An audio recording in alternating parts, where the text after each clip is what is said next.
brief overview. The purpose of tonight's workshop is to give a little projection about where think we're going to land for 2024, as well as kind of look ahead with eyes to 2025, more on a very macro level.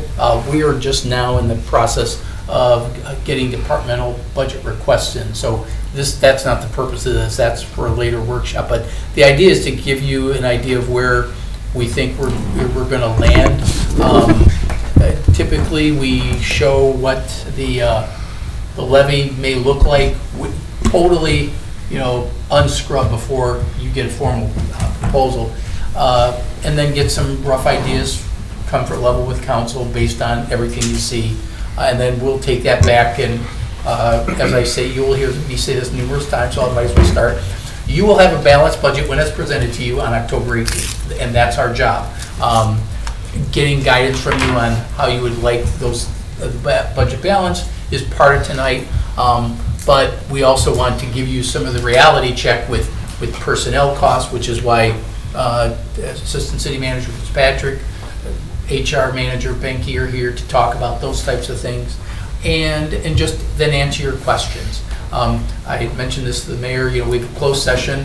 The city attorney won't be able to be here till about 6:30. So if you're pacing yourselves, you got at least until 6:30. Typically, we've allocated 2 hours for this, but nobody will be sad if you're done at 6:30. But if you finish at 6 o'clock, you're gonna have a long break.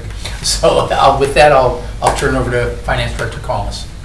All right, we kind of have this just a slideshow, kind of going over, like he said, the cursory high-level items. So we can just jump right in. I don't need to read every single item to you, but please jump in as you have questions or concerns. But I kind of have an overview scheduled. Go through the general fund revenue projections, expenditure projections, kind of the fund balance history, some of the revenue history, and some of the changes through the state, tax levy changes through the history. And then we start digging into wage and benefit projections for 2025, and what levy impacts that has. So that was kind of my outline. But like I said, feel free to jump in and ask questions as we go along. So this is a very preliminary revenue projections for 2024 year end. It's showing the 2023 actual, 2024 budget. Year to date is actually through June 30th, and then projected year end. This is what departments have submitted so far in ClearGov, our budgeting software. So finance and the city manager have not gone line by line through all of these revenues, same as expenditures, which is the next slide. So in my opinion, this number is very preliminary, but it kind of shows we're slightly under budget for revenues, but again, that's subject to change. So those are just preliminary estimates for now. This is our only second year with ClearGov.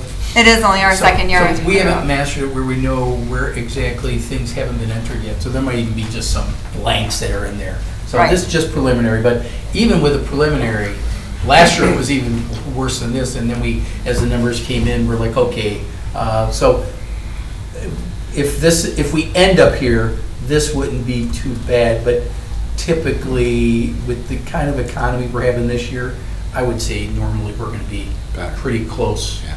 We're going to be pretty close. So this is probably the most conservative you're going to see tonight. I was going to say, I also feel like a lot of departments tend to put those year-end projections very conservatively. They'd rather end up higher than what they're putting down.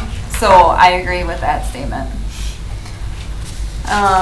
Next one is the expenditures. I showed two because I wanted to highlight one of the huge differences, and I know it's kind of hard to see because I showed two, but the top is what we have in ClearGov right now for year-end projections.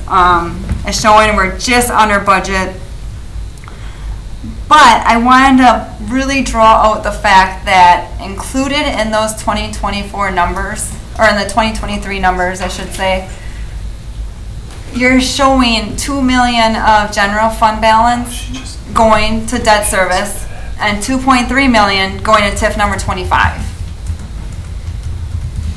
Those were conscious policy decisions made by council to draw down fund balance. Yeah, as we talked about, the policy says no more than 30%, and actually we're in excess. So the council had directed, and TIF 25 is which one again, Julie, help me. Where's Kelly when you need her? I know, I'm blanking, I'm sorry. Yeah, it's, well. That's one of the Southwest Industrial Park ones, isn't it, Mark? Industrial can't be a TIF beneficiary, so it might be though, because they're gonna be paying it back. TID 25 is City Center Hotel. Okay, Yep. perfect. But they will be paying that back. I didn't do anything. That was impressive. That's good. Good memory. So, yeah, city center, so that's part of, that loan that was, in order for us to close, I think it's getting TIF 17 paid off, so. So that will be getting paid back to general fund We're gonna get it back, with interest. yeah, with interest, so. Okay. On the next slide, we kind of are showing the general fund balance. I know last night the auditor was talking about our general fund balance. So you can see as of 2023, our ending fund balance, how much was unspendable for inventory, the 310,000, which leads us to our unassigned fund balance, which was the 17.8 million. With the current year budget, you carry down that 17.8. Right now, we're projecting the general fund revenues to be just slightly under the general fund expenditures, which again, I think that's very conservative, and I would actually assume we're gonna end up with a surplus. But it's showing a slight decrease in fund balance. So it would be bringing our fund balance down to 17.7. But our fund balance policy actually states that we're supposed to be between 16% and 30% of the general fund expenditures. So even with this conservative estimate for fund balance, we are about 790,000 over our maximum for our fund balance policy. And so do we need to spend that in '24, or can we carry it over and spend it on something next year? We can carry it forward.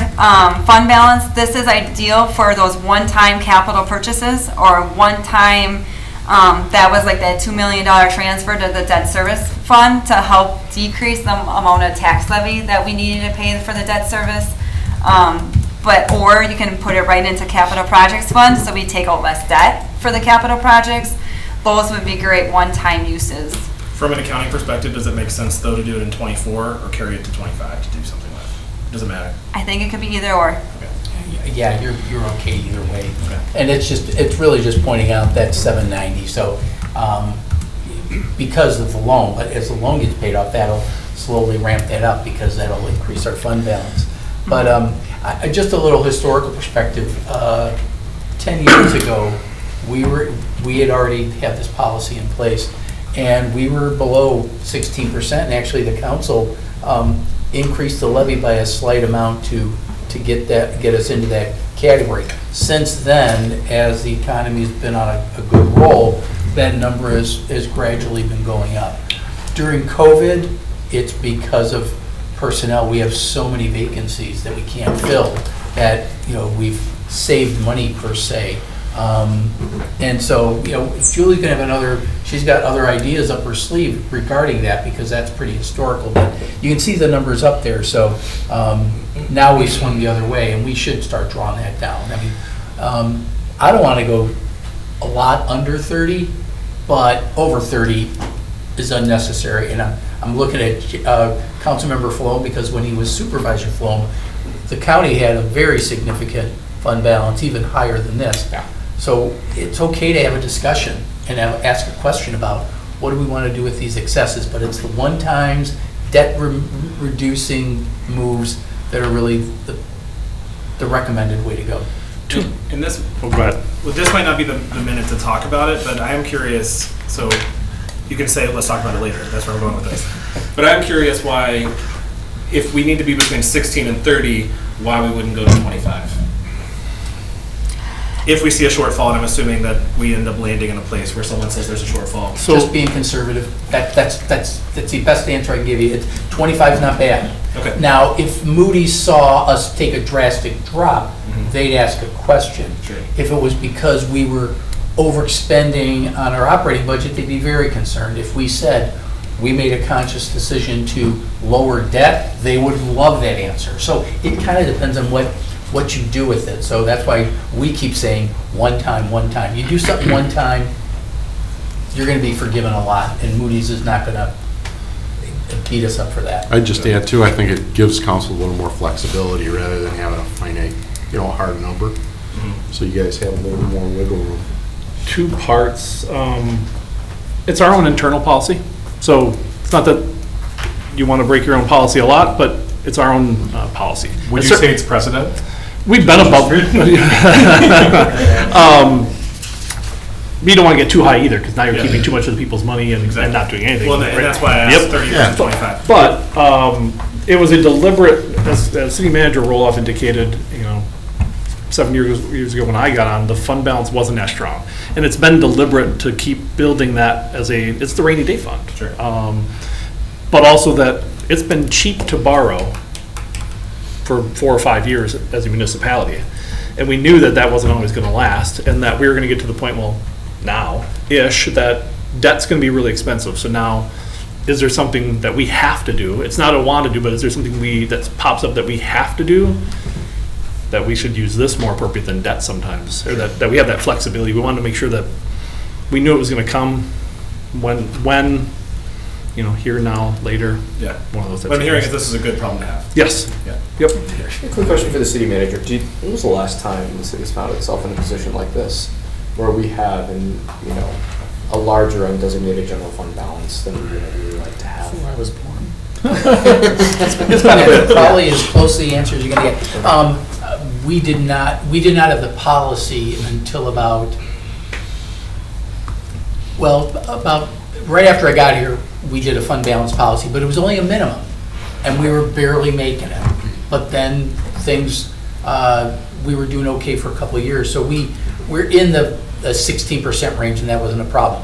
Council bumped it up a little bit because they were behind and they didn't want to fall any lower.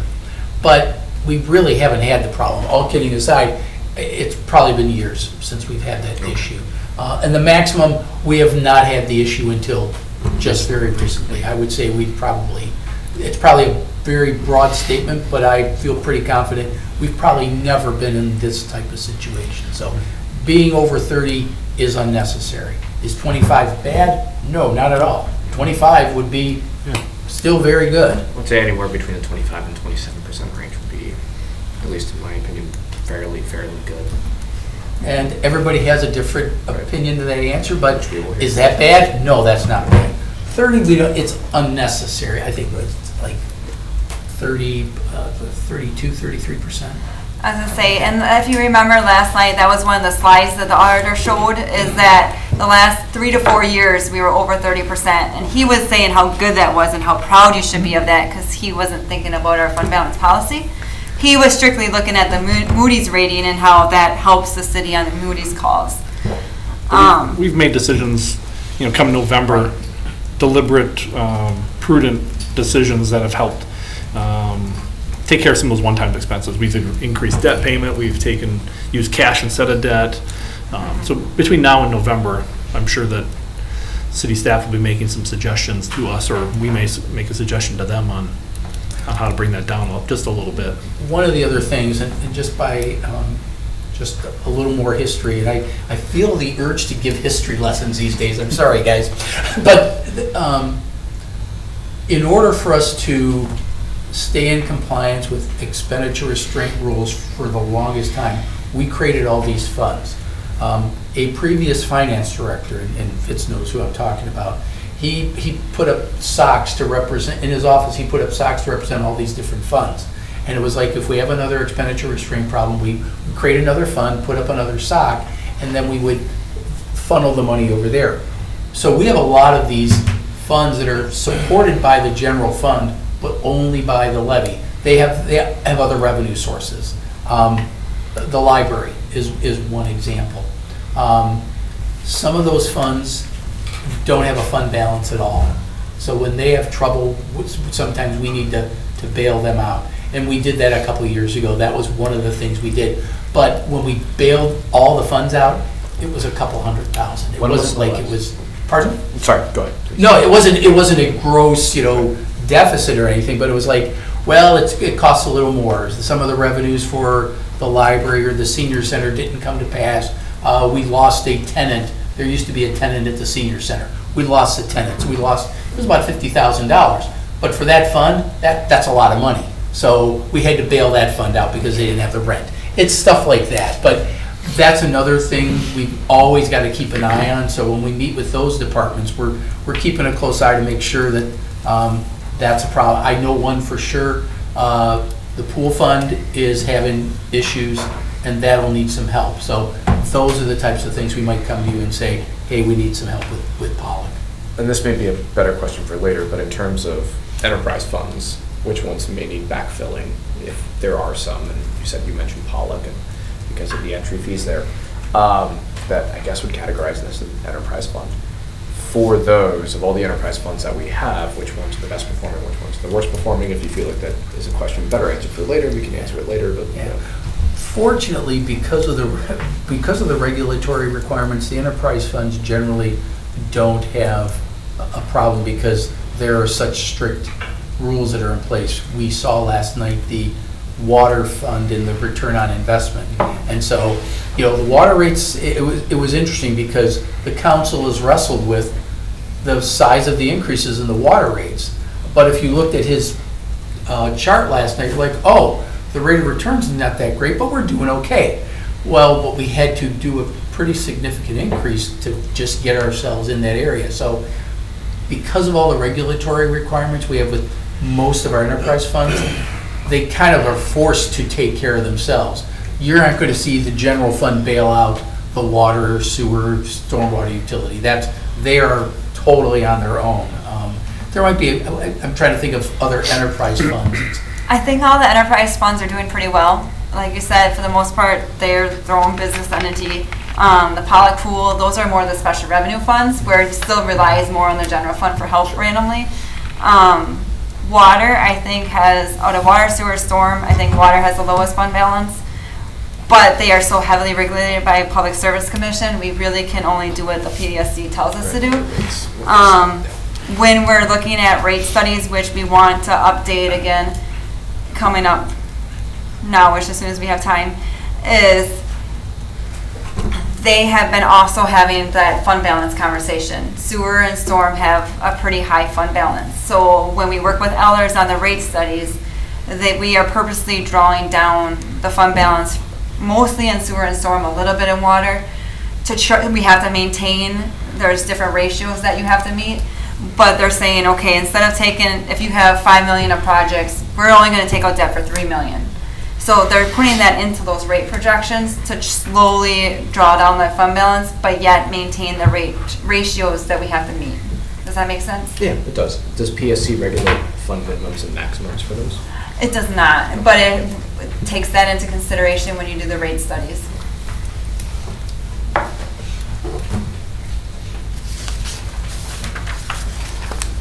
So this is a lot of what we've been talking about, right? In 2016, the furthest to the left, that is when we were probably hovering around that 16% that Mark was talking about. I think some of the budgeting policies that the city has made in the past was on purpose to increase the fund balance. And you can see we kind of hit that maximum in 2022. In 2023, we had some of those purposeful drawdowns when we put $2 million in debt service. We brought it 2.3 to TIF 25. So that was on purpose when that came down a little bit. So that just kind of shows how it has slowly increased. I'd say the economy started to improve for us in 2017. Those are the first years of it increasing. And then since 2020, COVID really just screwed up everything, but vacancies have been a really hard part. So it's probably been more due to vacancies, staffing, because 75% of our general fund's personnel. So, if we have a hard time finding personnel, we're going to be saving, so to speak. So it's not the same reason. I would say left of 2020 is good economy, right of 2020 is COVID hangover. Mm-hmm. This slide is basically just a show. I know last year we really focused on that shared revenue change, so I kind of kept this in there just to kind of still show it. Last year we had the huge legislation where the states increasing the shared revenue, but you can see, I mean, 2018 to 2023, we hovered around the 9.7 for shared revenue. And 2024, we did increase to the 11.5. 2025, it's only projected to go up to 11.799. So it is a slight increase. But you can also see in the columns, second from the right, it only really changed. I mean, 2018, the percentage of revenue coming from shared revenue was 21.5%, and 2025 is only showing as 20.85%. So percentage-wise of total revenue, it's almost back to what it was in 2018. Let alone, I know Mark can give us more history on it. It was even higher years prior. We'll get us to 6:30 if you let me do that. But you can see the dollar amount in shared revenue from 2018 to 2023 is essentially no increase. So big increase in 24, and it's what, 2.3 I think the state gave us for 2025? Yeah. I mean, if you didn't even look at 2024 from a percentage basis, the 2.3% is the second largest increase we've seen in 30 years. So just give you a little historical perspective on it. So it's kind of just showing, I mean, other revenues, they kind of gone up and down a little bit, but for the most part, that gap has been funded by tax levy. So that's kind of what that one's showing us. The other one, I think, is on the far right column, because we often overlook this because we talk so much about the tax levy, which is important, and shared revenue, which is important, but it's the other revenues, and, you know, those are different, those are fees and charges, those are fines and forfeitures. They're the other intergovernmental revenues, like gas tax and things like that. But you can see that we're not, unlike other states that rely heavily on fees, we do not rely heavily on fees. And that is a Wisconsin thing. I can tease you about last night with fire pits and everything. It is so, that is a very common occurrence in Wisconsin. It just is. But recognize that that number doesn't, that number on the right isn't very exciting because it doesn't move a heck of a lot. And the next is just a chart to kind of show the exact same thing. So it kind of shows how it has increased. And that bottom line is the shared revenue, where you can see that slight uptick from last year to this, yeah. It used to be more dramatic when it was absolutely flat. So look at from 2 years ago, it was doing nothing. So it's kind of a holdover from previous presentations, but it blipped. I mean, there's signs of life down there, so that's good. Right. So this next slide is more to try to explain in case, I mean, I don't know how familiar everyone is with the changes from last year. So this is more, I don't want to read it line for line, but this is some of the changes. I mean, we are greatly appreciative of what the state did. It's definitely better than what was happening.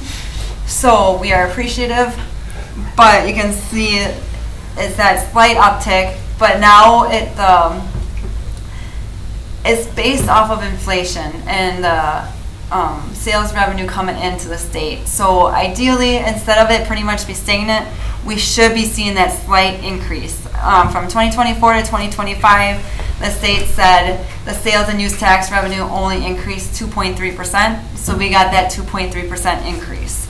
So I kind of in the bullet points try to explain which years they're going to calculate the percentages off of, to which years we will see it. And we'll make the slides available to you after tonight, so if you ever want to read all the details. But the other item I really wanted to point out was the personal property aid change. So businesses, for the most part, will not be receiving those personal property tax bills anymore. That was one of the changes that the state made. That will dramatically increase the amount of personal property tax aid that the municipality gets. However, it's not new revenue for us. It's just a change of who's paying the revenue. So instead of businesses paying it through their personal property tax, we're getting it from the state. So just by way of background, because I was on the committee that essentially did the lobbying, 1 penny of the 5-cent sales tax is going to this local government fund. And so they did shared revenue, but they also said they wanted to get rid of personal property taxes. I had no problem with it, and I was pushing that, like, I got no problem getting rid of personal property, but you got to backfill it for us. So that's also coming out of that 1 cent sales tax. So we're paying for it every time you buy something at the store. But it's that estimate is really just backfilling the loss in property tax revenue that we're going to see in the upcoming year. Did they ever, does that sundown at all, or is that forever?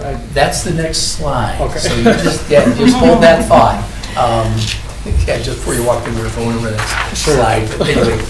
So on the next slide, I wanted to try to explain it, and this was my last minute ad that we were talking or joking about before, but in order for the levy limit worksheet to not let us basically take in that extra money and keep the tax levy the way we have it, because that personal property tax used to be in that tax levy limit, on the levy limit worksheet, line 8, they're going to subtract off the personal property amount that we're going to be receiving. So we're going to have a lower tax levy because we're not taxing for personal property, but we're getting that as basically as personal property from the state. So our levy limit worksheet is going to look like we have a lower tax levy. So, well, I'll ask you later because I don't want to get into the weeds, but that probably explains why your number's different on that last slide. Could you factor that in? Nope, not yet. Oh, okay. I'll explain that. Okay. Could you go back to the previous slide? Because my job tonight is color commentary for Julie, but the 2.3%, that is a fairly low number compared with compared with sales tax growth from recent years. And we had the state's economist at a meeting recently, and I kind of challenged him on that because historically that just didn't make sense. But you've heard me use the term COVID hangover. There was a good deal of spending that took place in the as we were getting out of COVID, and so the hangover that's existing there is that the consumers are just, they bought a bunch of stuff, so now they're just tailing back. It's not necessarily like a recession type of statement, but I was like, it made no sense to me, but it's like, there's a lot of things that people aren't buying as much. Think of boats and, cars and stuff like that, because the interest rate's high. So they talked about 2.3% is unusual for what growth we've seen in Wisconsin, and hopefully for 2026, that number will be back up to more historical levels, which is 4 or 5, 6%. So, but it's low, but it's still better than any increase. Like I said, it's the second best increase in 30 years. It's year over year, right? Yes, it is. Yeah, and we keep it, so that's the other good thing too. Except if there was a bad year, in 08-09, it was a true recession, and we did have less sales tax revenue, and there was a slight drop. I will take the risk of a drop in sales tax every 20 years. If we can get 2.3%, I'll be happy. And when we get 4 and 6%, that's going to help give us property tax relief, which is what this is all about in the first place. And not about what you just said. Sorry. I just want to confirm. So the 1.3-ish million dollar difference between 24 and 25, is that equal to what the personal property tax was? It's based off of data that they got from the city's assessor, so it should be. Okay. I did not fact check that, but it should be. We were required to submit that, and there was a two-edged sword. On one hand, the bigger number we gave on personal property value, the bigger that number was going to be, which is good on the revenue side, but it was also on the next worksheet. Yeah, it kind of cancels each other out. But as Julie points out here, that includes our TIF district. So this is half a question, half a statement. So we're not going to see in the general fund that 1.3 because DJ netted it out. Right. So it's not going to be 1.3 in the general fund. It'll be a portion of it because a lot of think of the City Center Hotel. They got a lot of personal property. That's in a TIF.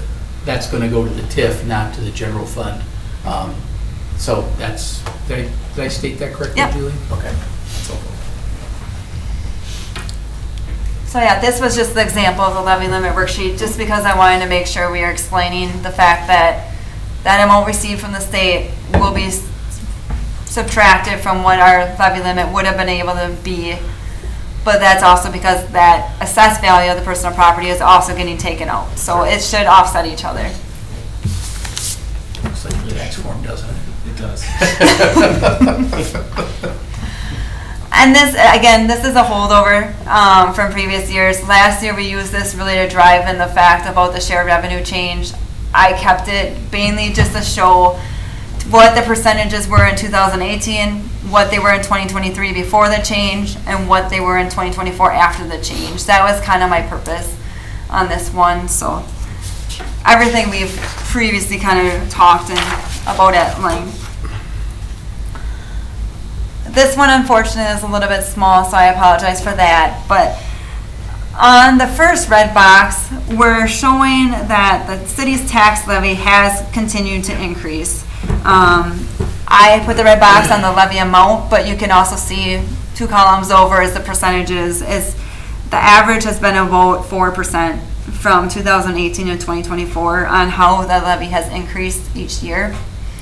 The blue in the middle shows the assessed value and how that has changed throughout the years.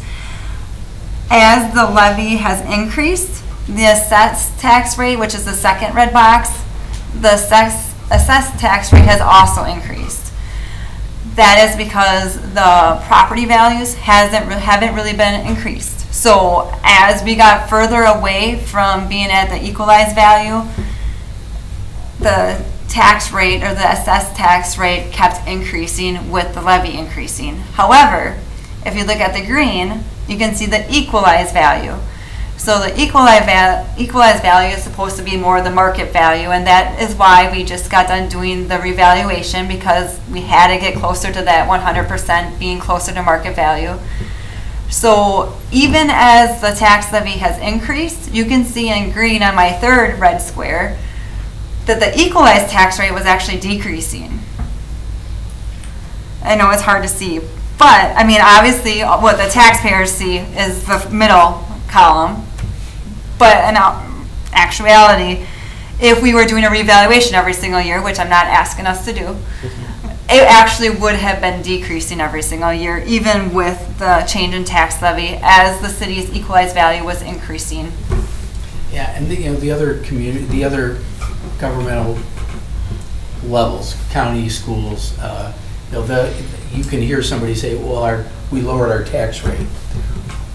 And if they're saying they lowered their tax rate, that's really what they're talking about over there. And really what you're doing is just benefiting from the value going up. That's why for everybody, look at the levy, look at the increase. And we talked about that when we were talking about when the assessed values came out. It's like 4% isn't something that we're super proud of, but that's more true than everything. And it says we've been increasing our levy by about 1.819 over the last couple of years in true dollars. And that's what the illustration I was trying to show is that we can't increase our levy by much more than that, because number one, your tolerance for a levy increase when it's 4% is not really very high. And that's okay. That's what you have to deal with as elected officials. But I don't want to sit there and say, well, just say that the rate's down then.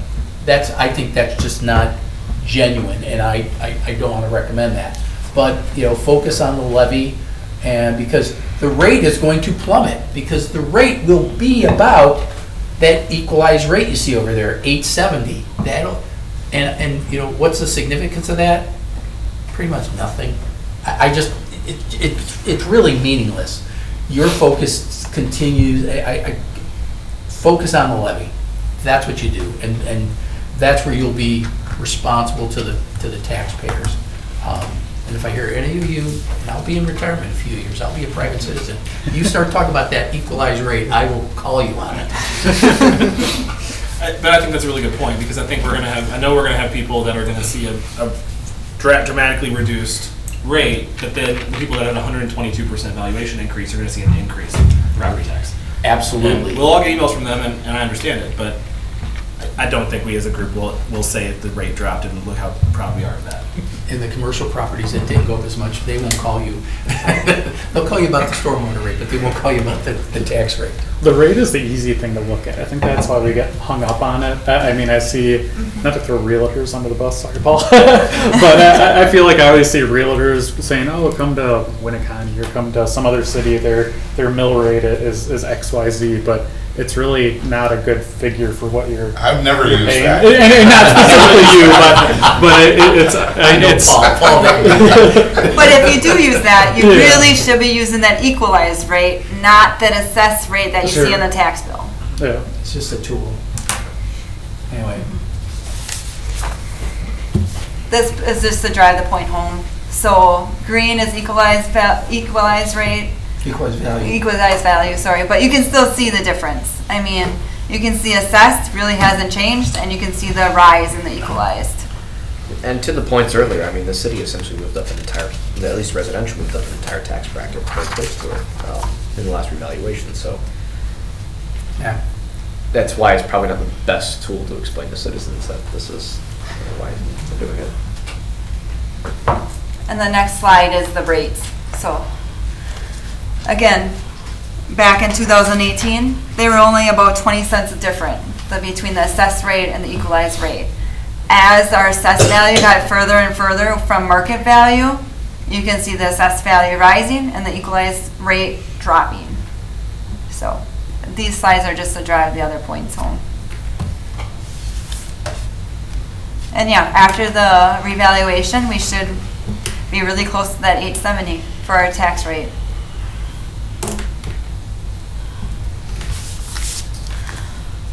So that comes to the 2025 budget. So when I was working with human resources and the payroll individual within finance, we had conversations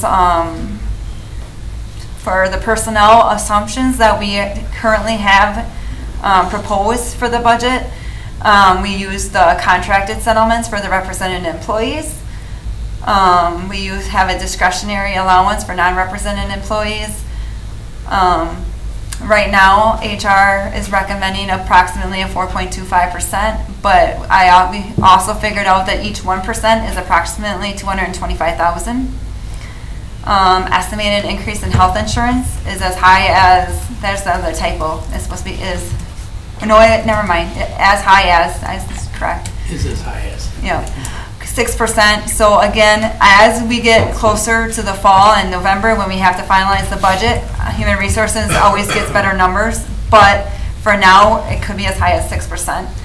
Same with dental insurance being as high as 1.1%. And Michelle, what's the going number these Right, days? market trend is between 8 and 10%, so we have actually been doing quite well For health insurance? for health insurance. So, and yes, we're estimating about 6% right now increase versus, again, market trend being 8 to 10, so. So we're performing very well. It's hard for me to say 6% is great, but compared to the market, it's very good. Now, a few years ago, we were staring down an increase of 26%, and we ended up getting it down to like 16 or 17, I believe. But so this is very good news. And there's a lot of things, and I think I don't want to steal your thunder because you got stuff to talk about. I was going to say our next slide is about health insurance. Oh, okay. Yeah, I don't want to steal your thunder there, Michelle. Before we go there, sorry, where's the 4 1/4 come from? The 4 1/4 it's based on other communities and what they're providing, but also our settlement with one of our represented groups provides a 4 1/4% for each of the next 2 years, 25 and 26. So we want to provide that same sort of increase to non-represented folks so we don't introduce any compression or inversion because of those folks' supervisory responsibilities. Yeah, we have some situations where the wage differential between somebody who's at a lower grade and a higher grade, sometimes they may not even want to take the job because they'll make less money. So we've got to keep that degree of separation so we don't have the Yeah, I think, when wage compression or when we inversion. implemented our classification compensation study, that really helped correct a lot of issues But that's just one part of it, you know. After everything is straightened out and we have the right spacing between those supervisors and subordinates, we really need to kind of maintain that. Otherwise, all the work we did with our class and comp study will be eroded. Yeah, we've been diligent the last Yeah. several budgets, but the last several contract negotiations about matching non-represented to represented to make sure that there wasn't that rift created there. And just to maybe clear, so a lot of like the supervisors and stuff are not in like a union or in Right. a represented group. Right. So their negotiations aren't the same. Right. So you got into a situation where someone who was not a supervisor maybe got a better rate because the union could potentially make more money than their supervisor. I think was like Yeah. the worry. I think it was difficult, you know, talking about history. Mark was talking a little bit about it when we had some difficult times where the recession kind of correlated with some of the changes the state made with Acts 10 and 32. There were some times when non-represented employees didn't get a raise. I think there was a period of probably 3 years where that didn't take place. And Paul, you remember some of that? And that created some problems. You know, when you look at the structure and you have people that want to advance and they may be eligible for overtime, for example, or things like that.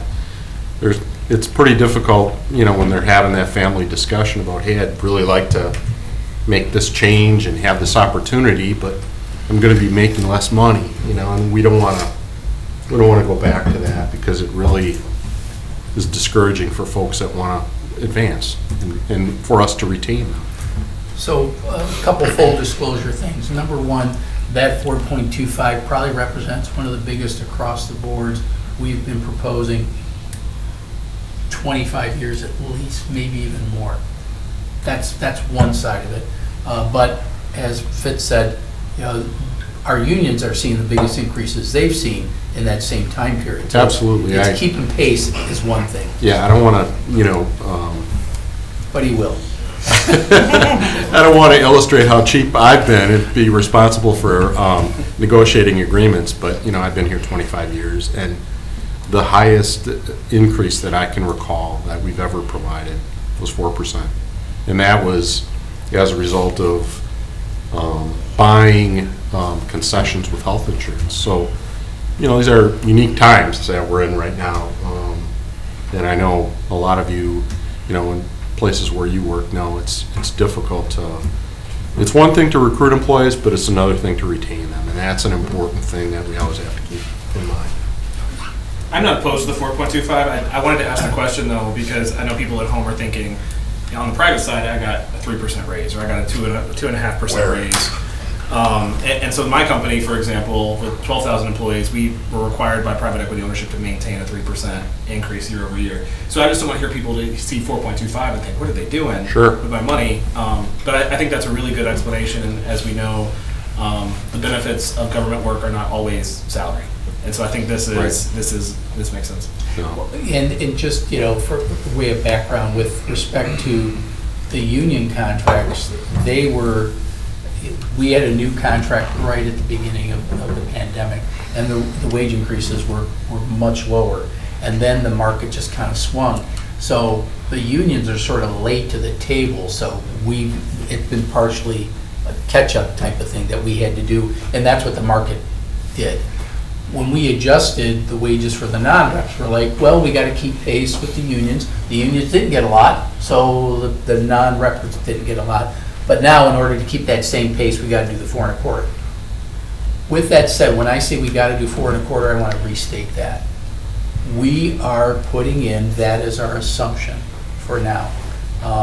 And I have to manage the traditional tension between finance and HR. They're wonderful individuals, but they each have an individual job. And Julie put in there, each 1% is approximately 2 1/4. When we have to start balancing the budget and present it to you guys, we got to take a look at the 2 1/4. And then we'll have the pullback from HR saying, but you have to consider everything that Fitz just said. Right. It's very true, but we have to balance, we have to keep peace with the employees, so it's a balancing act. Right. But the 2 1/4 is just to give you a rough idea. If we had to cut, 1% is worth 2.25. So that's just a good frame of reference. With that said, there's also, council does two things. They do the appropriation, which is the budget. They also do the authorization. We won't bring you the authorization for the raises until you adopt the budget. Then once you adopt the budget, we'll give you the authorization due to the non-rep increase consistent with what the budget is. We can't come to you and say, well, we're only going to budget for 3% and then come and get authorization for 4%. We'll be going out of whack before the year even starts. So we do that so that the authorization and the appropriation are in sync with one another. I got a question. So, in trying to figure out what we can do here, I like to have as much information as possible. And all of the arguments, John, that you make for, we didn't make anything from year to year, all completely, I agree with all of that, and it makes sense. But the figures that we don't have are, and I think DJ kind of alluded to it here, in the private industry, it's somewhat less than that 4.25. I would add that those folks probably make less also. So is there a way, or do we have some type of statistical analysis of what does the average, and I hate that word, the average taxpayer in the city of Oshkosh make, and what, did they go up from year to year? Did they go down? It's 2%, it's 6%. I have no idea what it is. So while everyone makes a good argument here, the folks that pay the bill, it's kind of quiet over there and we don't have enough information. Yeah. WKOW says Wisconsin got a 5.3% increase in 2023. Yeah, that's The average Wisconsin. employee. Yeah. Right. I don't mean to cut you off, but No, I'm not from the private sector, I'm from the public sector, and the raises I've experienced in the public sector have been far more than what Oshkosh has experienced in other cities. It wasn't uncommon to see just a normal 4%, or I've seen 7%. So not that that's apples to apples from like a private sector perspective, but other governments I know are. Right. Well, I think, I think it's a good question though, Councilmember Essen here, because the citizens are going to be thinking about that. And I think it really depends on a variety of things. To give a generic answer, we could use the median income, but that's just a kind of an amalgamation of every job. And we know that some jobs are paid more based on the complexity of that job. So one of the things that we do that's important, I think, is we do little mini studies every 3 years to make sure that we're not out of whack with the marketplace. And when we take a look at our pay structures, are a hybrid pay structure, so we have kind of a step system, but also a performance-based system, which is much more like the private sector. And one of the things that we did after X10 and 32 is introduce that performance-based structure, and we incorporated the idea that we try to achieve like 66% of market, basically. So if we look at all these different jobs and we see what they get paid, we also include 3/4 of it from the private sector. So we're not just comparing to the public sector also, to try to address what you're trying to say, to make sure that it's not completely out of step with the private sector. And then every 10 years we do a full-blown study where we look at everything. And then along the way in HR we work on tweaking jobs to make sure that we're keeping up with little changes in terms of demand. So we're constantly looking at that. As I said, we try to be as responsible as we can because we know that no one likes to pay taxes, but we also have to, I think everybody depends on us to make things go too, and we can't do that without our folks in place. And we've really been, since COVID, because it's been difficult for recruitment efforts, we've really been focused, and I think Michelle has done a really great job, working on career ladders. Our employees are generationally, our younger employees want to know where they can go and what their chances are to advance, and if they don't see that, they're out of here. So we've really emphasized promoting from within. It's really helped us. keep the vacancy rate down, it's probably, I don't know, Michelle, what do you think it is? Generally between about 5 and 7%, which is much higher than we saw historically. Right. But we're still experiencing much less turnover than, of course, the private sector Right. does. And it's good and bad. We kind of have a knowledge of what we're getting, so it's a little less risky when we're doing those recruitments because we have people that we know and we retain that knowledge. The downside is the vacancy rate doesn't move quite as much because when we advance someone, then we have another vacancy we have to fill. So I know it's kind of a long-winded answer to your question, but we try to be as responsible with the wage increases as we possibly can. And the last thing I'll say, as far as represented, non-represented, I think council has been very supportive of, what we've put forward. We're grateful for that. And they've also, I think, bought into the theory after we had that disparity with non-reps not getting an increase and reps getting an increase, that we don't want our employees to feel like the only way they can get treated fairly is by being part of a union. We want them to feel like they're going to get treated fairly regardless of that, So that's why it's important to try to keep that pace. We'll get to your sheet now, Mr. Oh, no, I'm sorry. Just one more question, and I hesitate because I don't want to get too much in the weeds, but the 4.25, that's the total cost of labor increase. That's not a flat 4.25 for every employee. Some will get 6 and some will get 2. No, it's like an across-the-board increase. Everybody gets 4.25 irrespective. We have a pay structure, The and then ranges get adjusted. we would adjust the 4.25 for each. Understood. Yeah. Okay. So, you want to talk about this, Michelle, or you want me to? Go ahead. Okay. Your slide. Sure. So obviously, health insurance is a significant expense for any organization, and we have been working to try to maintain our expenses, obviously, below what we see for trend. So we've had this trend for quite a while, and unfortunately the first year is actually 2016. As you see, we have 2017s there, but we have been able to keep our medical spend significantly lower than trend for the last several years. And again, we're projecting to probably have to increase rates by about 6%. Hopefully we will beat that, but Finance Director Colmus says we're going to beat that by a lot. Estimate maybe a little. Can I have that in writing? Yeah, maybe a little try. optimistic because we. Normally, this is the doom and gloom meeting for Fitz, because usually for the last 6, he's come in and said, well, this is going to be 15, 16, and then, it comes in a little less 60 days later.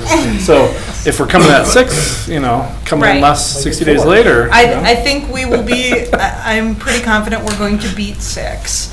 But it won't be by much because I believe in estimating as close as possible. So we are waiting for final numbers regarding our forecasts. Just to be clear, we actually bring the medical insurance approvals to you guys in September, because we have to do our open enrollment process in October. So obviously, it has to go into the budget, but we will come probably on the second September meeting with final premium rates and budgets for medical.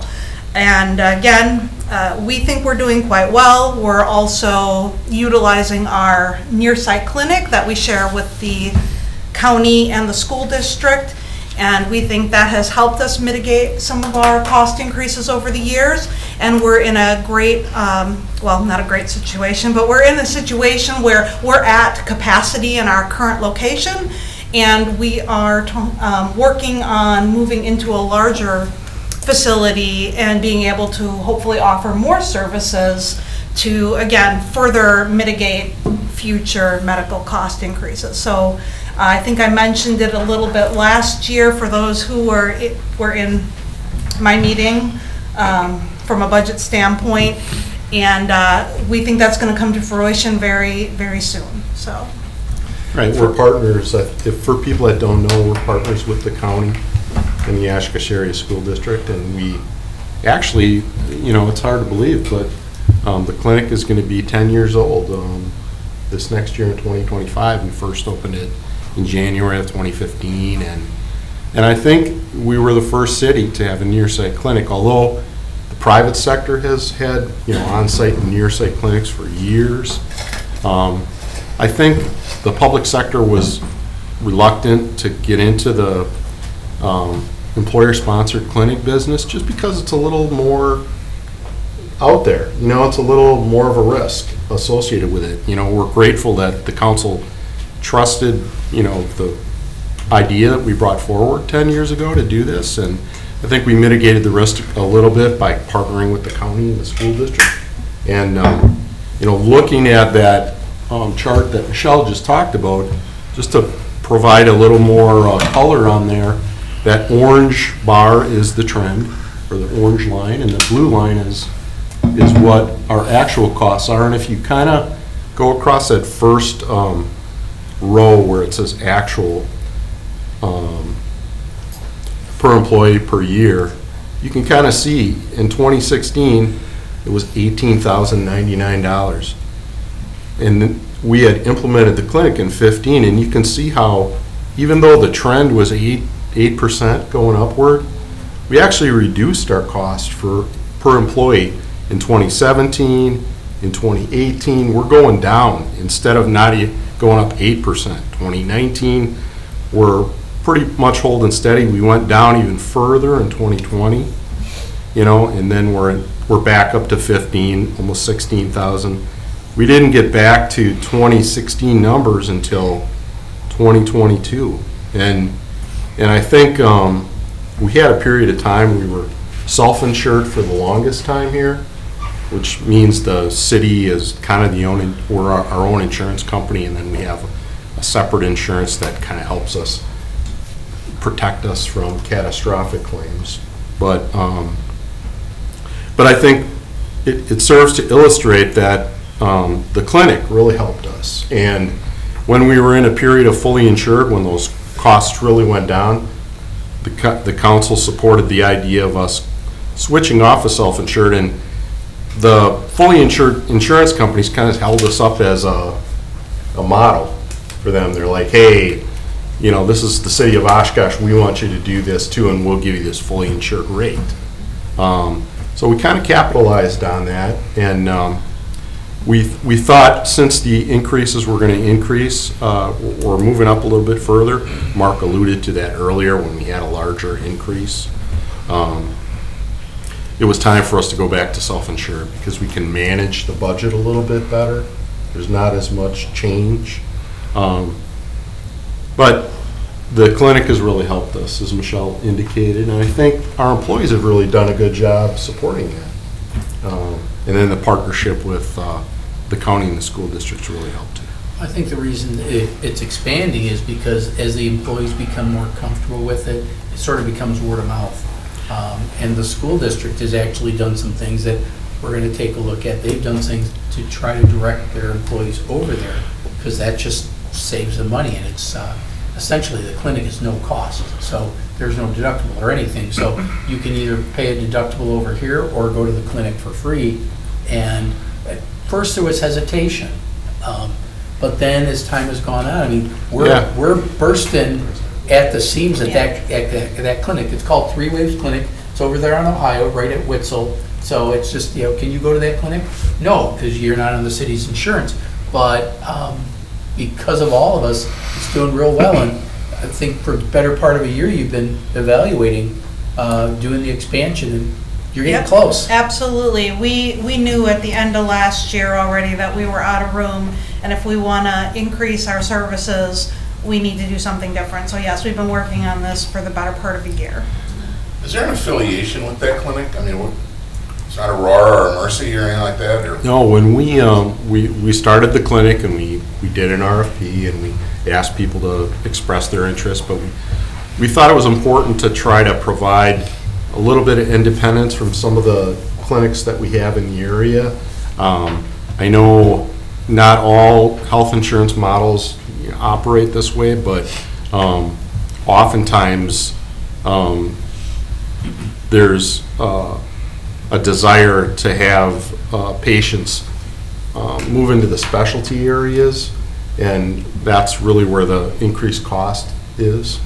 The idea behind our clinic is that they're focused on not only the individual employee's health, but the whole family's health. They spend more time with the employee. The typical appointments are a little bit longer, so they can get a real understanding of what's going on at What's the name of the individual's company? home. Right now, it's Premise. Okay, there is a company that we contract. It's one of the larger employer-sponsored Yeah. vendors, providers. So, I'm ignorant of this, and I shouldn't be, because I should know this. But, so if you go there, I mean, is it colds, the flu, broken Yeah. bones? But, so if you were found, if you had cancer, obviously you're going to a surgeon, or Right. you're going Yes. somewhere else to get Yeah. care. Right, more specialty stuff needs to be taken care of outside the clinic. When we first started the clinic, we looked at a variety of different models, and we wanted to try to make it as convenient as we could for the employees. It's not an urgent care, but we started out with like physician's assistants and nurse practitioners, yeah, and we wanted to have it be a one-stop shop. So like, for example, if a parent goes in there with a sick child, they can not only get seen, but then we took a look at the most commonly prescribed medications based on our history, and we made those available for free. So in other words, you could go there with your child, get taken care of, get the medication right there, and take care of it right away. So we thought that could also keep costs down. So we kind of underestimated, I think, when we started the clinic, how difficult it is to recruit medical professionals. So it took us a little while, I think, to kind of get our feet on the ground with this and to start being successful with it. But once we were able to staff it, I think, we've been able to expand. We have a full-blown physician, MD. We have a licensed physical therapist, although we have a vacancy right now. Right. You know, but it's things like that. So rehab, so it's not just, as Fitz said, the acute care, urgent care. Right. You can get your primary care physician right there. Right. And then they refer you to the specialists at the Yep. Auroras and the Mercies and things like But that. they can help you with your maintenance of conditions. So, after you've seen your specialist, they can be the person that you go and make sure that you are maintaining. They also prescribe some of the maintenance medications for, things like diabetes and high cholesterol and, blood pressure pills and things like that. Again, common, generic versions generally, but. We wanted to start out slow, and then, the physical therapists were an add after we were a little more successful. But we don't get charged on a per procedure basis. We get charged for our proportionate share of operating the clinic. I was gonna ask, is it 33, 33, 33? No, because the county, it's a formula that's based Yeah, on, sure. it's based on Employee proportionate share of population. calls and employee. So that shifts per year A based little on bit. what's We've assessed. developed a formula so it Yeah. doesn't shift drastically. Sure. We're actually the smallest Partner. partner in it. So there's a certain portion that we pay that is distributed to all of us, but then there's also calls. So if the school district sends more employees, they pay a little more, but we all pay our proportionate share of our base number of employees. Right. Are we at about 20% still, Michelle? Yeah, we're between 20 and 25%. The ongoing things like rent, we don't alter that every month, but if the school district sent, 500 of their people and they took up 3/4 of the physician's Right. time, they're gonna pay a bigger portion that month of that. But yeah, there are some fixed costs that we're not gonna take up and down every Right. month. I think two questions. The 6%, is that 100% taken on by the city, or will part of that be premium increases for the employee? We will extend some of the information, or right now it's a cost share of what, 90? 88% 12. pay, yeah. But their So- share goes up 6%. Right, our share goes up 6%, their both share shares goes up go up. 6%. What is the premium for a family and a single? You know that? Oh, off the I top of your head? don't off the top of my head. I'm trying to think of what my monthly deduction is for family. I'm going to say it's about 280-ish a month for family, my portion as an employee. Nice. I off the top of my head don't recall the rest. And I'm sorry, did you say that we went from self-insured to fully insured and then back to self-insured? Yes. And so is the clinic cost built into these actuals? Yes.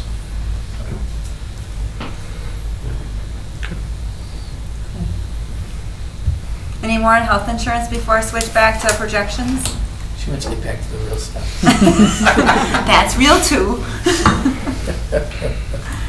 All right, so this next one is a holdover. We have shown this in the past. There were some difficulties in putting this slide together this year using the because we did switch budgeting softwares.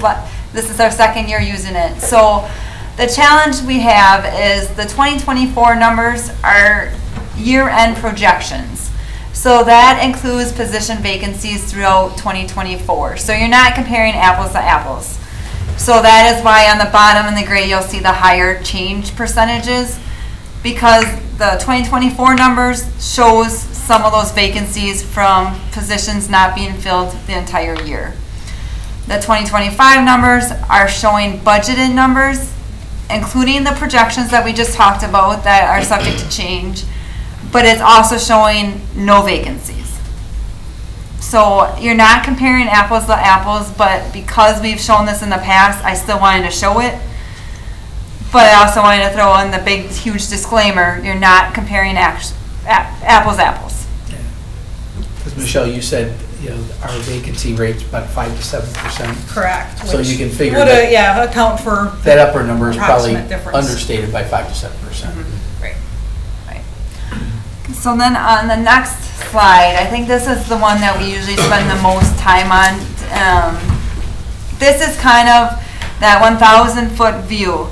Last year, the current levy was the 47.56 million. You can see the assessed tax rate of the 12.58. Options for consideration, I was going to highlight that 0%. Just because the revaluation, you'll see that that tax rate went from 12.58 down to the 8.21. There's a rounding variance. I know a couple slides earlier it was 820 flat. This one shows 821. It's just a rounding issue. But then you can see the different items going down. I included the 0.68 because that's the net new net new construction amount that will show up on our levy limit worksheet. And then down below, I am showing the items, the big items that we will know will change. This is not factoring in what departments are projecting. It will not factor in any of those. Well, this year we need X number of computers. Last year we only needed Y number of computers. It does not factor any of those tiny Salt's details. going up, electricity's going up. We're not doing that at this point. No, this is just those large scale items. I am projecting the debt service payments to be approximately the same as they were in 2024 and 2025. So you see a 0 on that line item.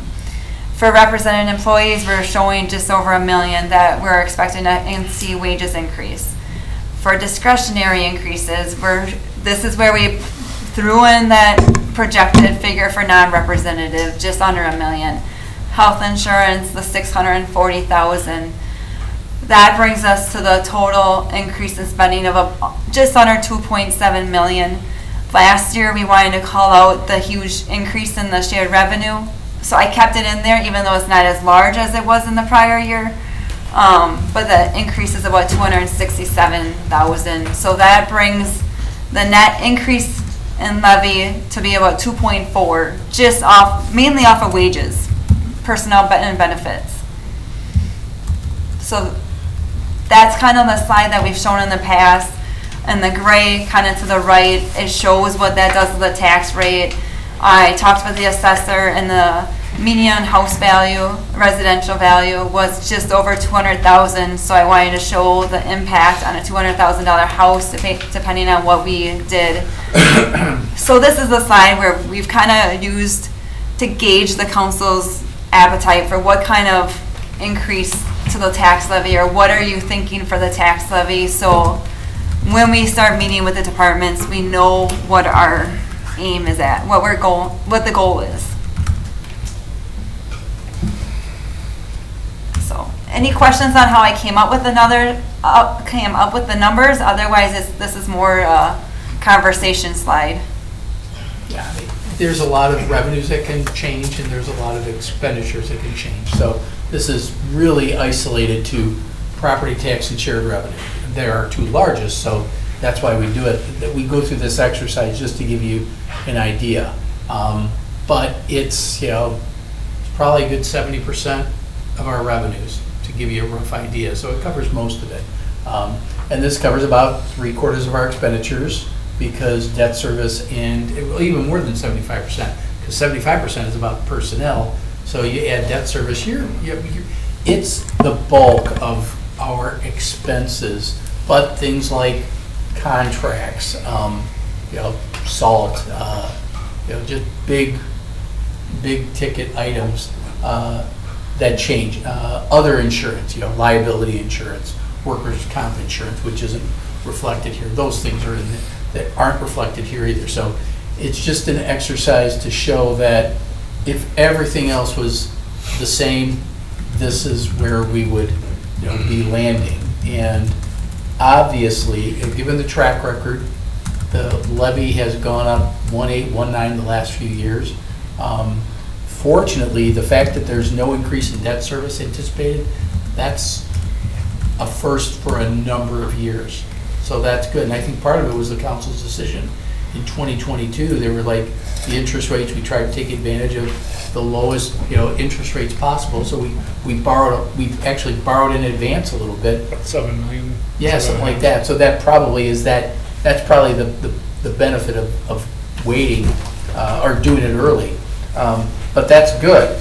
But 2.4, I know, is not something that's going to be palatable to the council, but it just gives you an idea of this is what we have to do to balance your budget. And you'll get presented a balanced budget, and it won't be 5.08, even though this spreadsheet says, oh, it's going to be 2.4. It won't be 2.4, but this is the exercise we go through, because the first thing we have to take a look at is personnel.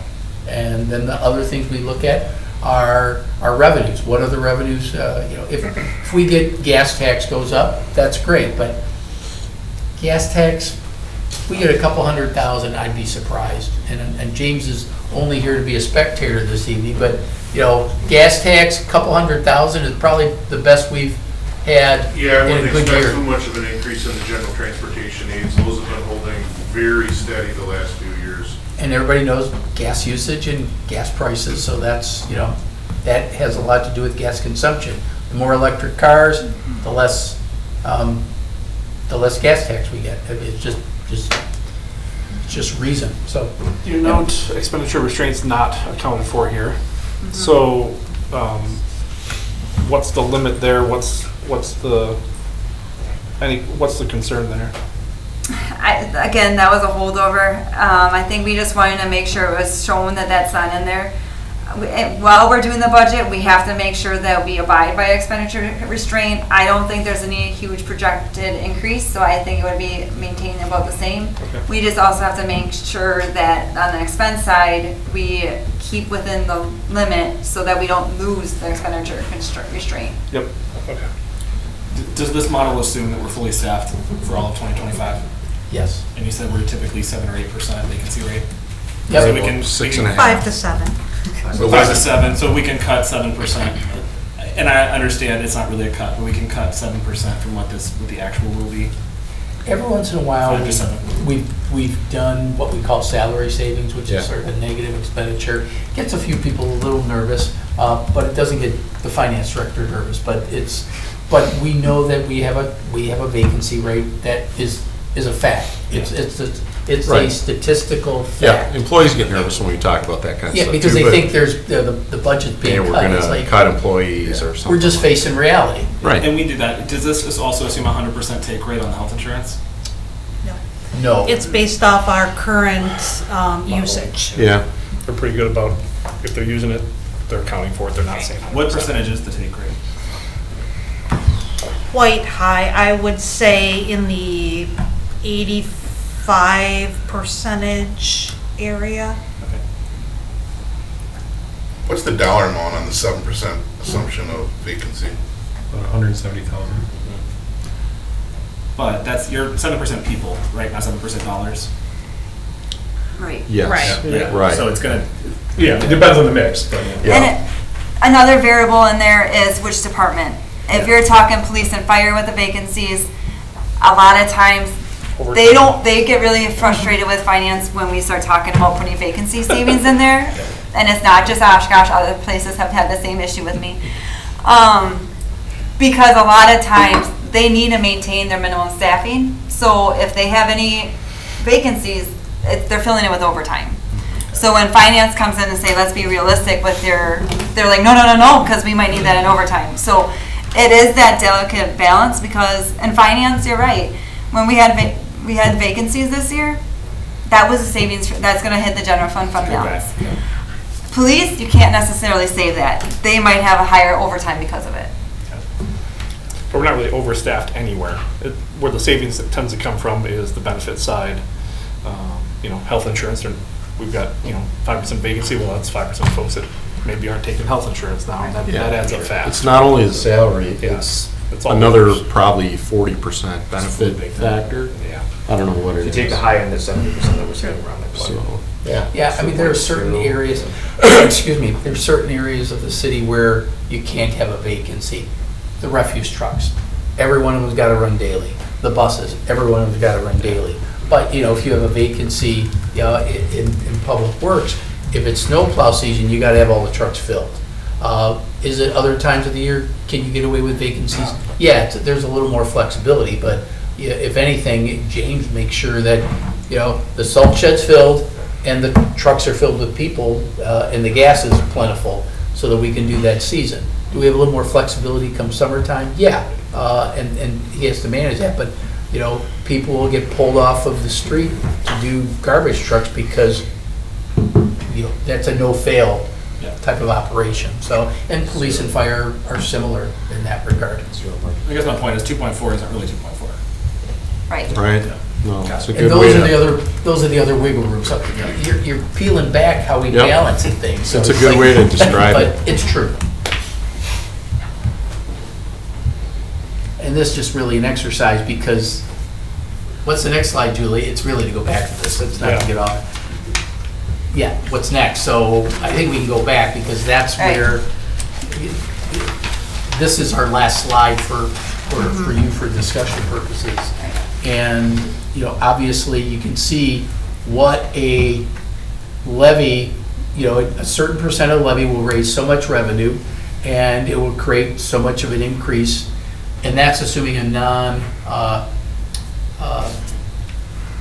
reval year. I mean, if everything was the same. So for a $200,000 house, and we're now using 200,000, the mayor may recall, and Mr. Esselman may recall, we've done 100,000, we've done 150. With the reval, we upped it to 200 because that's closer to our median value. So on a median-ish house, we just use 200.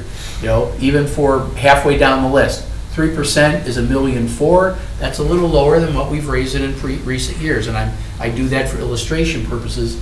But that's roughly a $50 per house increase. But as you stated, that's with reval, that 50 is going to be, it's not going to be 50. It's going to be more than 50, and that's going to Depends on where your house was in that Right. range. And I guess my ask, and I don't know how we would do this, so I'm sorry I'm asking a question I don't know what I'm asking for. But Is there a way that we could look at people that had an average rate of between 100 and 120, and then people that are between 50 and 100, and people that are reducing, and see what their average increase would be for each of these percentages? That's a great question. I just I think had the exact same one. just people that would have 120% increase, and there's one person I know specifically that has that. That's what I'm asking. It's not me. But he just bought his house and a year later saw 120% increase in valuation, so he's nervous. And so I'm just trying to think of, as we're trying to balance for those people, those are the people I'm nervous about. So I'd have to go back and look at what the assessor said the average increase between residential and commercial combined is. Because then you should be able to see, depending on how much they are over that average, that's gonna show the increase to this. And I guess maybe my question is, and I think it was 50% increase overall and 75% residential. Does that sound? Yeah, That sound right? Was it? Pretty close. I think that's what it was. But as we're thinking about it, were the majority of the 120% increases $200,000 homes, or were they $120,000 homes? Because the people that are living in $120,000 homes are going to be more affected by an increase in property tax than somebody living in a $400,000 home, I would assume. So I just want to make sure we're being cognizant of, if people at the low end saw the highest increase, those are the people that I'm concerned for. Again, I'm not gonna claim that I'm the assessor. Sure, yeah. But take an experience from previous revaluations. Within the last 10 years, those lower valued houses are the ones that had the biggest increase. And that's what I'm worried about. So my guess would be those are the ones that saw the biggest increase. Because a lot of that stock hasn't been turned over for so many years. Right, and that's where the higher demand was. The other thing that concerns me is that the portion of the pie has shifted more towards residential, and moving that burden more towards residential is something that I think a lot of residents are going to have concerns with, especially if you're on the lower end. To DJ's point, you say 120% increase. So that's where my concern mainly lies in this. So if there's a way to show us, to his point, where, if the average is 75% increase, what would a 3% impact look like? What would a 1% impact look like? What would a 5% impact look like? If you could show us that stratified, that would be very helpful. Or even if it's specific homes. Even That's if we're what not I was looking at gonna say. percentages, if you find specific homes and say, this is for this property owner, and we'll eliminate their addresses, of course. Yep. But home one, it increased this value, went to this value, this is what their real property tax increase would be. So bid board does that every year. It's a much smaller pool, obviously, because you're only talking about the bid district and those properties, but every year we see every property and we see the projections per property of increases in any changes we make. So if we could see a sample of this one is X at this price point and their revaluation was this, and maybe even 15 like that, so we can get a sense for that, because those are the questions we're going to get asked, and that'll be the hard part. And I know when the assessor was putting out her public information, the Wisconsin Policy Forum had used the same diagram, and she created a similar one where it gave you the fake city with the 3 different houses and how, so you're basically asking for something similar?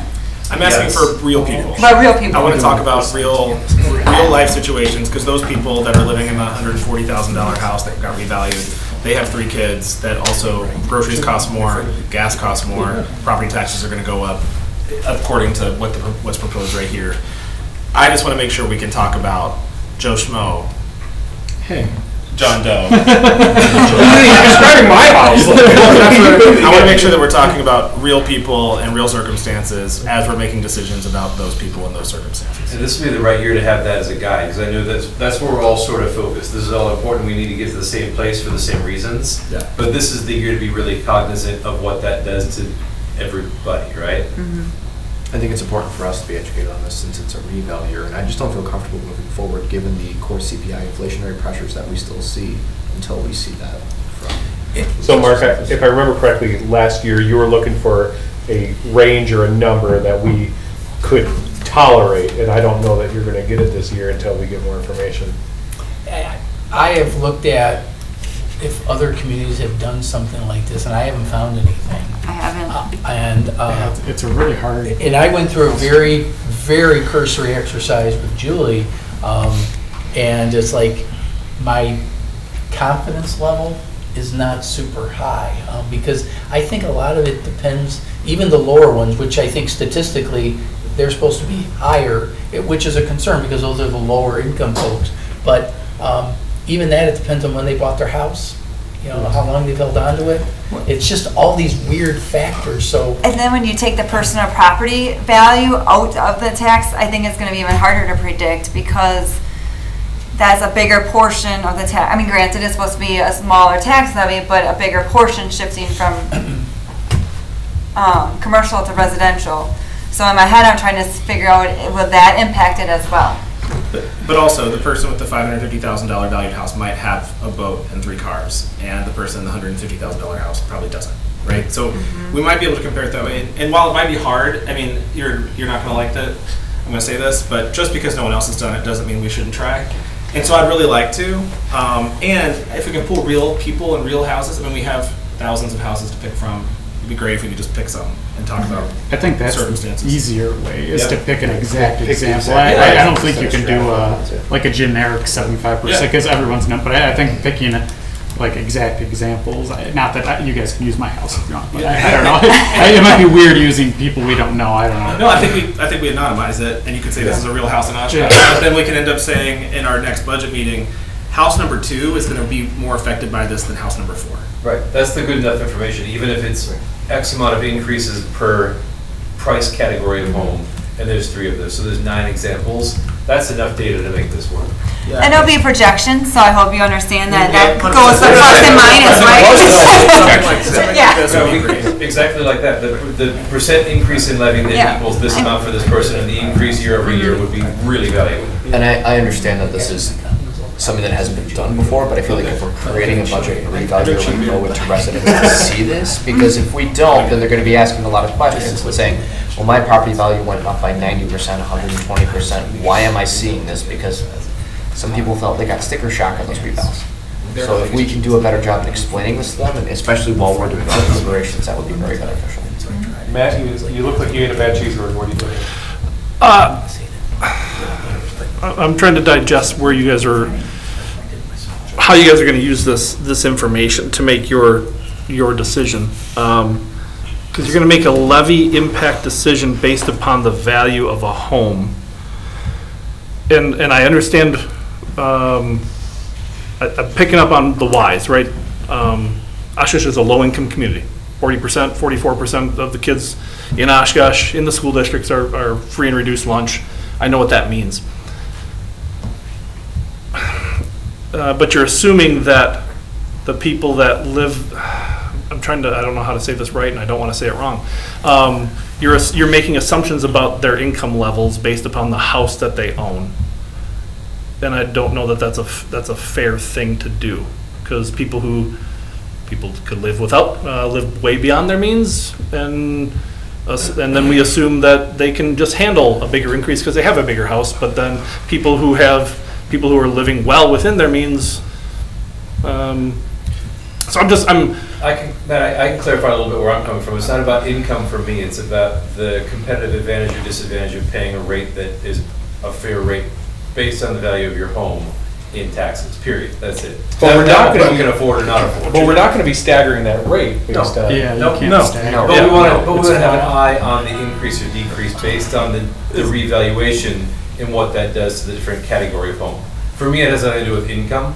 It has to do with competitiveness in the market, more or less. But that makes more sense. But also, I think it's safe to assume that likely your income can be thought about in terms of what your house is valued at. I think that it's reasonable to say that overall, and there's outliers, right? So there might be a retired person that has a fixed income and they might live in a high value house, right? But it's been paid for a really long time. But I think overall it's reasonable, and that's data that I'm sure that we can pull, and maybe we can work with finance director to actually look at, on average, is that a reasonable comparison? And I think that's a really good point as we bring those houses back. I don't know why we need a projection to make a determination of what percentage we need to increase to do the work of the government. And I get where you're going. I want to see these, but it's almost like, be careful what you ask for, because if we're going to use that in our analysis of, is it 2%, 3%, 4%, now that I see these numbers, why should that make a difference?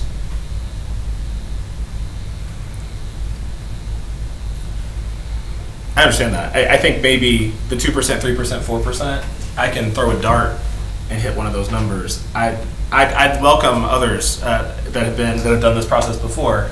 Without just throwing a dart, what do you rely on to get that number? I'm trying to identify what data, especially in a revaluation year, that we can look at. Right here.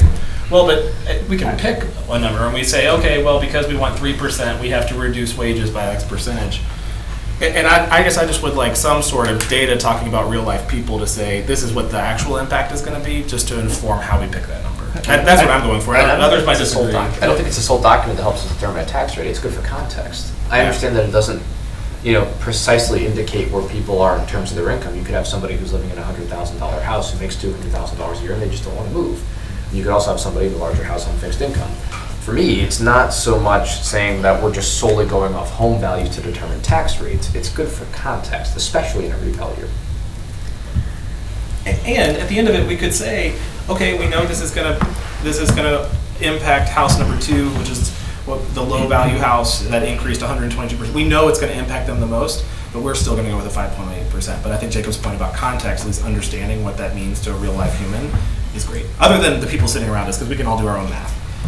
But we're also coming from a place of a little bit of privilege because we're making the decision too. Sorry. I'm afraid I'm being overly simplistic, but if you're remembering accurately, and this is where I wasn't sure if I was remembering accurately, but if the average increase between residential and commercial was 50%, and you have a resident that had a 100% increase from their value, to me, that means that impact would be double, because it's double the average. That's probably the oversimplistic answer, but that's my thought. Hey, for a city with a median household income of $59,500, and with rising inflationary pressures, those are numbers I want to see. $160 is a lot of money to some. And that's the obvious highest one that we knew you would not pick. But yes. But also that's the fully baked in number that we're being presented, right? Saying like, here's we do everything, not everything. Here's what we do just the labor components. Really, that's the number, right? So I guess that's what I'm sensitive to. Because I think probably we're going to want more than just the labor numbers for next year too. Right, that doesn't include That's my guess. additional staff or enhancements, is my understanding. Without seeing that, do you have a feeling of what would be sellable as a dollar increase at those different levels? Because that's eventually going to be what gets back to this. Because I know I came into this last year, I don't remember if it was 50 or 75 I had in my head, that was a long time ago, of what I could reasonably sell to the average. Yeah, and I think that's what kind of determined our thinking last year was, one, we looked at what relatively in the past have we gone up by, and then we also looked at what is that average dollar amount I think was kind of our rationale. But to your point, this year, that average dollar amount is very different because And then I just also want to be cognizant of the fact that while we're talking about property owners and property taxes, this is also going to impact rent rates for people that don't own their homes. So we know that too. So I know that's a conversation every year. This is the hard part of the job, right? I don't know how you all done it before. I didn't watch those meetings candidly, but I would love to know if there is data that you considered about an average family as you consider the rate increases. And if not, that's fine. That's what I feel my obligation is, and that's why I'm asking. That's the only thing I know to ask for. Yeah, we've typically just done it on the price of the house, and it was a simpler analysis because the values were changing drastically. So we would say 150. We've been using 150,000 for several years, probably. Average homeowner. Yeah. So we did average. Did that mean if the house is twice as valuable as the average, then double it? So that's generally what we've done. We haven't driven down, and it would be because that would require a lot more economic analysis beyond us, but in terms of wages and salaries and things like that. So we've tried to focus on this.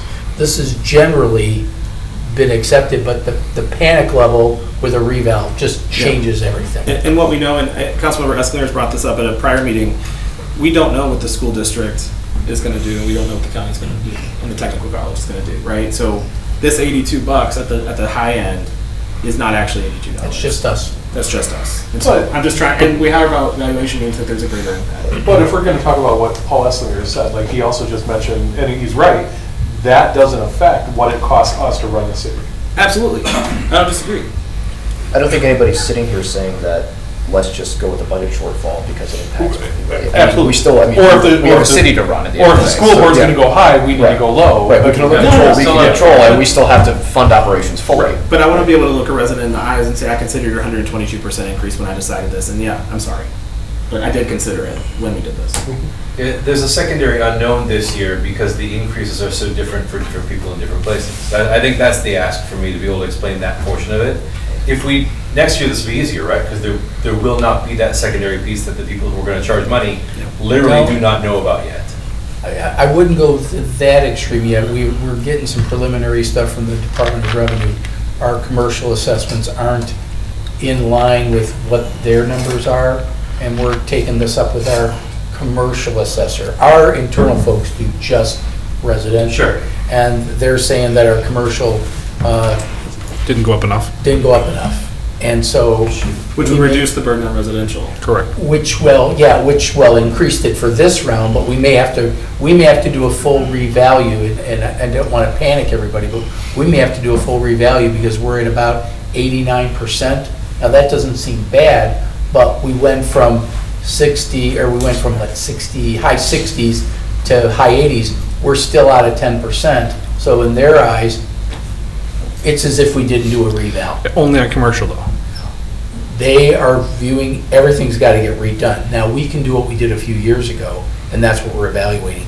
We did a statistical reval for residential properties back in, it was probably your first year on the council, Matt, and we did a statistical reval. We're hoping that we can do that for just the residential, but we may, and so when you said it, Chris, I was like, I don't want to just say, I get it. and just dismiss it, and I think we got to disclose that, and we got to figure out, first we have to take it with the commercial assessors, like, because you have to be accountable for how that happened.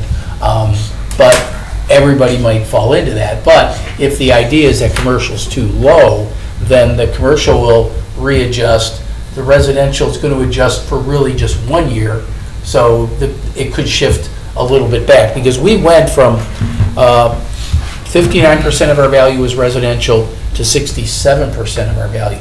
That 8% swing is like a 13.5% swing in the share of the pie in terms of, percentage for you, because if we collectively as residents are at 59%, we go to 67, that's a 13.5% increase. So what's our share? And so that's why I was trying to play with that number, and I was asked by a friend, and it's like, what I tell a friend, over a beverage is different than what I am officially telling you, and I don't have a comfort zone to tell you what that is.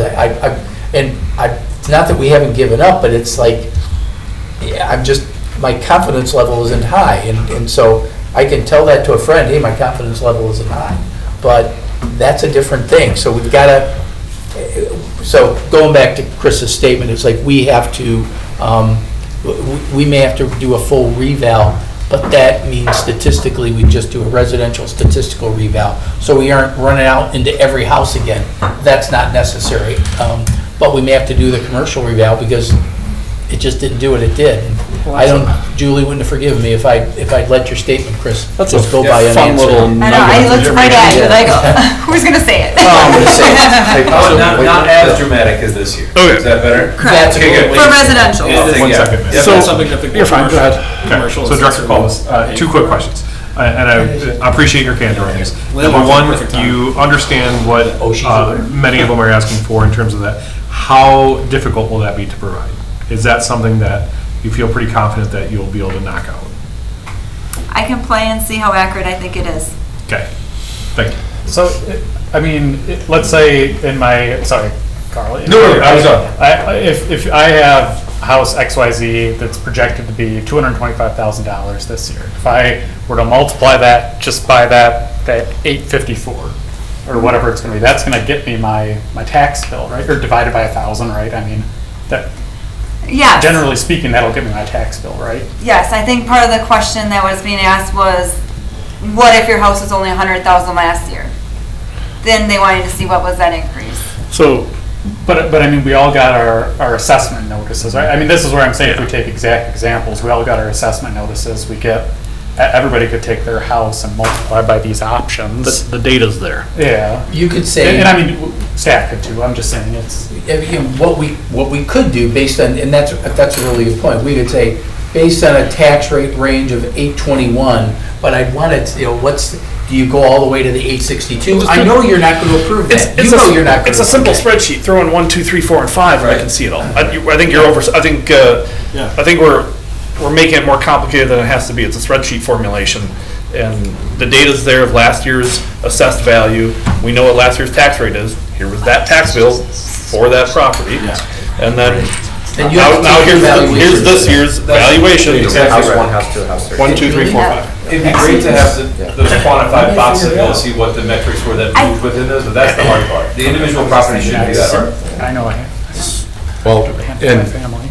Michelle was just whispering to me, and I think you know, because you all said it earlier, it's more than just taking your house value and multiplying it by this. Sure. Because we have those other taxing entities. Yeah, The city portion. But they do work, those other taxing entities do work off of equalized value. Right, they don't work off But what just we to work be off, fair. they're equalized, yeah. Yeah, so they've got their own Yeah, limits. but honestly, the Generally, you're right, overly Joe. simplified. Right, The yeah. stuff that's within our control is the information I want to see. I understand the impact Right. of other taxing entities. Well, we but can't Just control that. so the citizens understand it too. What did I miss on another reevaluation? I missed that. Did you say? We might be subject to another reval. Commercial's next year. too far In fact, off. I would say commercials was off, so that we're still But below the 90%. residential's supposed to get us 100%, right? We are actually, I'm very proud to say we're at 101%. Okay. We nailed it. So we don't need to worry about that. Yes, we do, because the state doesn't view it that way. The state views it as our entire value is under 90%, and that's what we've been fighting with them on. And it looks like they're saying, no, you got to do a full reval.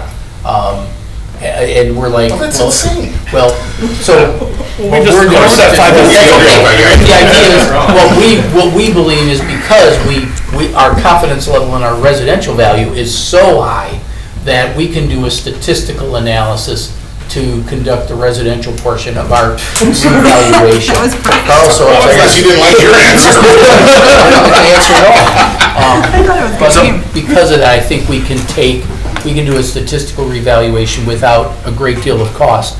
But the commercial, we may have to go, and so the question is, are we taking this up with our commercial assessor? Yes, we are. If we have to do another reevaluation for residential, we might have people like camped out on our doorsteps. Yeah, well, that's where I think And we they're not can gonna do. be happy. I don't, back in 2017, it was not that, we did a statistical reval, and it was not that big a deal. disruption. No. This was disruptive. You all know that. What's your address, Mark? Yeah, plug it in. But the question that I have is, would the state accept, I know they accepted a statistical reval in 2017, but would that be the case this time? Because anything from DOR is clear as mud. So they're going to tell they're going to tell the Realtors Association one thing, they're going to tell you something different, similar to the Restaurant Association. But Yeah, thanks. with that in mind, because our commercial's off, would they say, okay, do a full commercial reval, and we're okay with you doing a statistical residential reval? If you don't have the answer to that, that's fine, because I don't even know if DOR knows what they want at this point. So I don't have the full answer for you yet, but given what I've talked to Ms. Nyforth about, is what you described is probably what we can do, because our method to get us to, because they'll take a look at the method at the end. Did you get to 90, did you get above 90%? And if the answer is you got above 90%, it's not that they don't care about the method, but they're going to be, they'll be satisfied with it. Commercial, in order to get us back to the right value, that's going to take a little more work.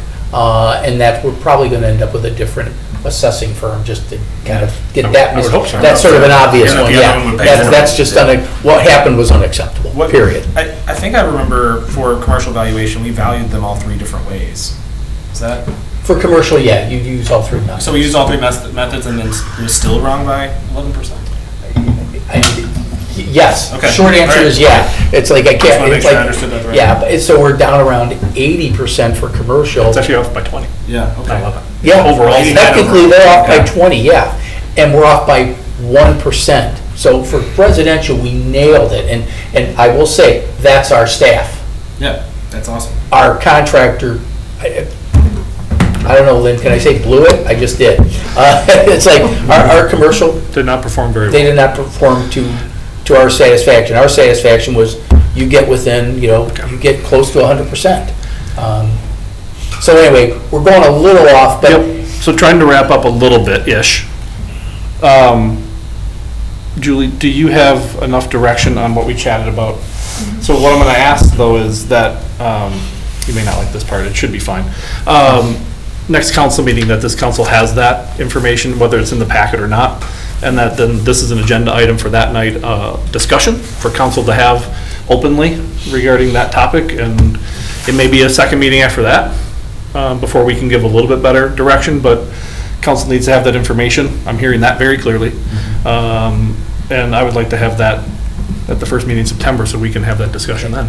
and I think we can probably follow what Joe was suggesting, is like, Yep. everybody knows their old value, they know their new value, so they can look at last year's tax bill, and they can take one of these rates and say, well, I think the council's gonna end up at this percent, and they can say, let's say 0, just so not to tip anybody's hand. 821 times on my new value, that's my city tax bill. Yep. Correct. Are you guys, I mean, that's, the simplicity of that is, everybody can do I think their it own. was just being it wasn't being overcomplicated, but it kind of sounded like it was good. It's not that simple, or it's not that difficult. It's just seeing the two different valuations. That's the hard part. And I think you guys want like kind of a schmattering, right? Like this is a 125. that this is technical a- term? Well, on the spot. For specific properties. And in our packet, I would like to have this again in front of me. while we I was have just that. gonna say, can it be this slide and the new Yes, please. spreadsheet I create? Yes, please. Okay. And I'm sure any of us would look at it in advance of that meeting if you're curious to see if it's what we are asking for. Sounds If you good. wanted to get a confirmation of, is this what you were If we thinking? guess wrong, you can I'm sure follow me. anybody, you can only say that for like 6 months. 4 months. But we owe it to you, and this discussion has been fabulous, because It has been. it's like, how do we get to a solution? And I appreciate your engagement in this, because it's like, you gotta go to the voters, you gotta go to the public Sure. and explain this. I'm gonna be really honest too, because you asked a pointed question and I didn't answer it before. It was asked to the group. What did we do before? Having been doing this now, this is year 7. At times, it sure has felt as though, well, we'll just take a guess, and I like this, and I like that, and I like this, and that has been very frustrating at times. To listen to that. And normally in this meeting, I don't. Why do you keep looking at me? Because no, I didn't do this last year. I don't give a number, because by the time it gets to me, everybody else is just throwing out random numbers that they're just comfortable with. So even though I'm questioning how the data is going to be used, because I'm concerned about how it's going to be used, but I'm thankful that you want it, that you want information to try to make an informed decision. So the last several budgets, it has not always been that way. So to Mark's point, this discussion is very good. And I'm thankful for it. Cool. So, anything else in terms of insights or future projections or anything else that you need from us to come out of this meeting? Nope, the next slide was just the next workshops. Beginning in September, the departments are gonna be meeting with finance and the city manager, so that is when we start seeing all those requests, all those enhancement requests, all those line item changes. So those will be busy weeks in the early September, and then we will bring a balanced budget to the council in October. I believe October 18th is the date we're projecting to physically deliver the budget to council. You know, I will say that we still have some decisions to make, but you didn't make things anywhere near as doom and gloom as past. Yeah, that's what I'm finance saying. director. So, so I think you need to maybe So I need to step that game up. flicker the lights a little Normally bit. this is the doom and gloom meeting. This normal Entrance music needs to be. Yeah. Mark, anything else from you? No, I don't think so. All right. With Thank that, you very much.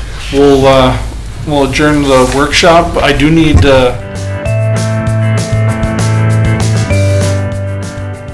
was going to ask, do you want to do a quick break or go works for you. You do this and then we Okay. have a few minute break anyways. All right, I'll move to go to closed session pursuant to section 19.85, 1E of the Wisconsin State Statutes to discuss bargaining option strategy, parameters, and terms related to the City of Oshkosh EMS services to outlying communities.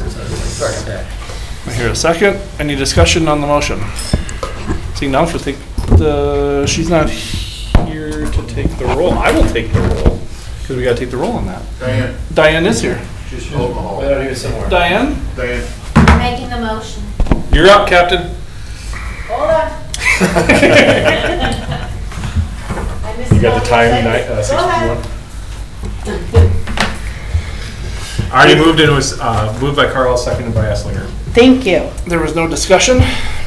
And when you're ready, if you could take the roll on going into closed session. Sure. Esslinger, Aye. Flum, Aye. Bulow, Aye. Stevenson, Excuse me. Aye. Nichols, Aye. Larson, Aye. Mughawar. Aye. Carried 7 to go into closed session.